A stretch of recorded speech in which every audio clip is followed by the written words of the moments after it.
আমি ইঞ্জিনিয়ার রহমতুল্লাহ আপনাদের সবাইকে স্বাগতম জানাচ্ছি। এখন আমাদের আলোচনায় থাকছে ঢাকা স্টক এক্সচেঞ্জের ব্রড ইন্ডেক্স ডিএসসিএক্স গত সপ্তাহে এবং গত সপ্তাহের আগে যেমনটা আমরা আলোচনা করেছি তার একটা পর্যালোচনা করলে আমরা দেখতে পাই যে আমাদের মোস্ট প্রবাবল যে অংশগুলো ছিল তার মধ্যে 161.8% ফিবোনাসি লেভেল থেকে মার্কেট 29 তারিখে মে মাসের 29 তারিখ থেকে মার্কেট আপ ট্রেন্ডে আছে, মার্কেট বুলিশ আছে। মার্কেটের এই যে বুলিশ আপ ট্রেন্ড এর শক্তিটা কেমন, এটা আমরা তিনটা ইন্ডিকেটর অথবা ফ্যাক্টরের মাধ্যমে বুঝতে পারি। এক নাম্বার হচ্ছে যে ভলিউম প্যাটার্ন, প্রতিদিন যে টার্নওভার হচ্ছে এটা গ্র্যাজুয়ালি ইনক্রিজ করছে, এটা একটা শক্তিশালী দিক। দ্বিতীয় শক্তিশালী দিক ছিল আমরা যেমনটা আলোচনা করেছিলাম যে ট্রেন্ডের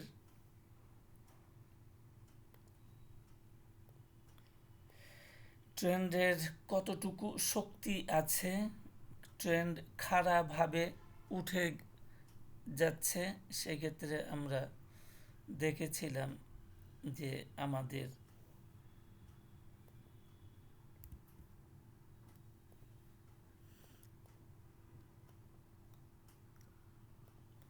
আগের ট্রেন্ডের চাইতে বর্তমান ট্রেন্ড সেই সময়ে অধিকতর খাড়া বা স্টিপ ছিল। এতে করে বোঝা যাচ্ছিল যে আমাদের বর্তমান ট্রেন্ড অত্যন্ত শক্তিশালী আছে, তো এখনো পর্যন্ত শক্তি ধরে রেখেছে। আর একটা বিষয় ছিল যেটা আমরা দেখি যে চ্যানেল ব্রেকআউট ছিল, গুরুত্বপূর্ণ একটা জায়গা ক্রস করেছে গত সপ্তাহে। সেটা হলো যে এই ব্লু চ্যানেলের আপার বাউন্ডারি লাইন, উপরের লাইনটা ভেঙেছে। এতে করে বোঝা যায় যে মার্কেটের অনেক শক্তিশালী অন্তর্নিহিত শক্তি আছে এবং এইটা একটা ওয়েভ 3 হিসাবে আমরা এখন কাউন্ট করতে পারি। আরেকটা হলো যে এক সময়ে যে ছিল সাপোর্ট জোন ছিল, সেটা এখন রেজিস্ট্যান্স জোন হিসাবে আছে এবং এই জোনটাকেও ভেঙেছে একই দিনে। সো মার্কেট বুলিশ ট্রেন্ড আছে এবং একই সাথে বুলিশ ট্রেন্ডের শক্তি আছে। এবং যেহেতু ব্লু চ্যানেলের আপার বাউন্ডারি ভেঙেছে, there could be the presence of wave 3, wave 3 থাকতে পারে, আছে। এবং আমরা আমাদের টার্গেট রেখেছিলাম অ্যাট 161.8% ফিবোনাসি লেভেলে, সেটা অ্যাচিভ করেছে।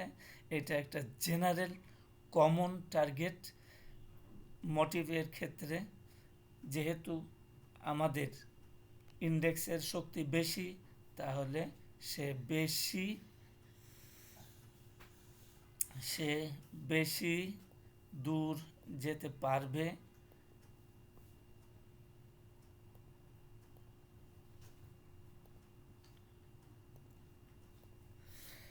তাহলে আমাদের সামনে দেখা যাচ্ছে যে দুইটা স্টেশন আছে, একটা হলো অ্যাট 200% ফিবোনাসি লেভেলে,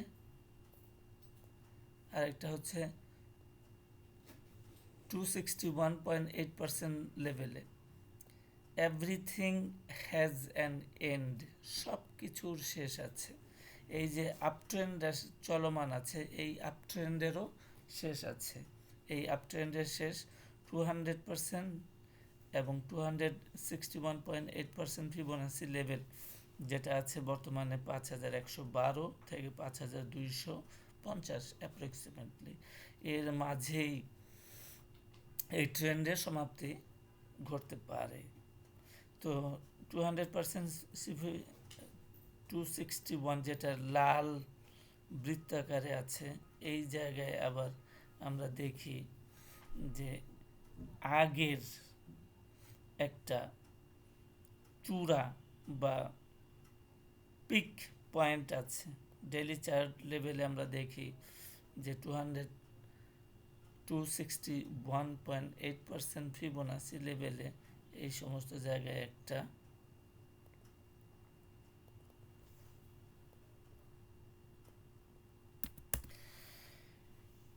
পিক পয়েন্ট আছে। এই সমস্ত জায়গায় একটা পিক পয়েন্ট আছে। সুতরাং 261.8% ফিবোনাসি লেভেলটাকে ক্রস করা অত্যন্ত কঠিন কাজ হবে। এইটাই আমাদের ইন্টারপ্রিটেশন এবং বিবেচনা, এবং একই সাথে এইটাই আমাদের অ্যানালাইসিসের ইনভ্যালিডেশন লেভেল। যদি 5250 অ্যাপ্রক্সিমেটলি 261.8% এই লেভেলটাকে ক্রস করে মার্কেট এই নিঃশ্বাসে এই ট্রেন্ডে ক্রস করতে পারে, তাহলে আমাদের এই বুলিশ এই আজকের ইন্টারপ্রিটেশন বাতিল বলে গণ্য হবে। তো আজকে এই পর্যন্তই। সাথে থাকার জন্য সবাইকে ধন্যবাদ।